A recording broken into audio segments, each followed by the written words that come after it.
What is our, do you look for them in terms of intelligence, in terms of software developments, technologies that can handle? And you mentioned one of the aspects of that was, the kind of misuse of technology to foster terrorism. The 4 things that you said over there, one of that was that. Do you see any cooperation that India and Japan can have on terrorism? No. Look, terrorism is a very complicated field because actually what happens in terrorism is everybody develops their capabilities, and countries get into, you can say, sharing or informing or assessment, exchanging relationships.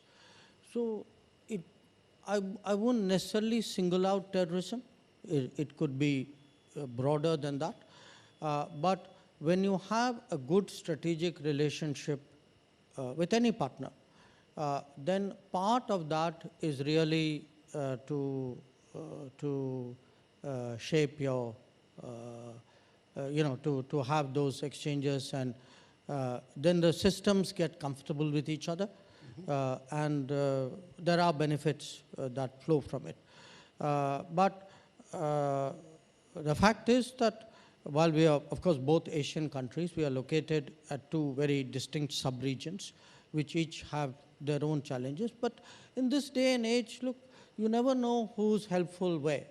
I mean, you'll be amazed at the countries, with whom we work sometimes. So I would look at it much more in terms of fostering that kind of systemic comfort rather than necessarily narrowing it down to terrorism.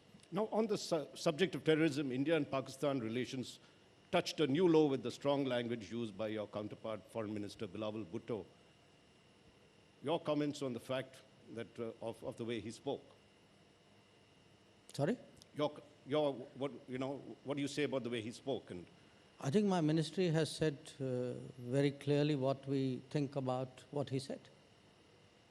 So, which is, I mean... No, which is out there. I think we've said what we had to say. Weren't you upset the way he spoke, the way he said everything that, talked of India and the way he talked of our Prime Minister?